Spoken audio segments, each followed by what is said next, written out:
Deputy office اور D E O office کے staff ممبران کی طرف سے مدت ملازمت پوری کرنے والی ریٹائرڈ ڈپٹی ڈی ای او محترمہ فرزانہ ناصر کے اعزاز میں بے مثال الوداعی پارٹی کا اہتمام۔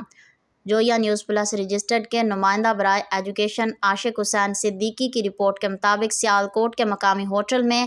ایک تقریب میڈم فرزانہ ناصر کے اعزاز میں منعقد کی گئی، جس کے مہمان خصوصی سی ای او ایجوکیشن جاوید اقبال بابر تھے، جبکہ دیگر مہمانان گرامی میں ڈی ای او ایلیمنٹری زنانہ اسما ڈار، ڈی ای او ایلیمنٹری مجاہد حسین علوی، پنجاب ٹیچرز یونین پنجاب کے مرکزی سیکرٹری اطلاعات و نشریات پریس سیکرٹری اگیگا پنجاب محمد امتیاز طاہر،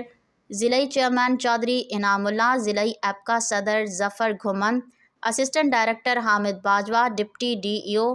طلعت رانا، فرخندہ یاسمین، عظمیٰ رشید اور ورنکا میر شامل تھیں۔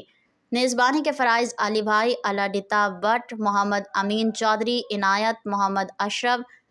طاہر صدیق اور منور حسین نے سر انجام دیے۔ مہمانان گرامی نے محترمہ فرزانہ ناصر کی خدمات کو زبردست خراج تحسین کے ساتھ ساتھ تحائف بھی پیش کیے۔ یاد رہے میڈم فرزانہ ناصر 7 سال بطور ڈپٹی ڈسٹرکٹ ایجوکیشن آفیسر زنانہ تحصیل سیالکوٹ تعینات رہیں۔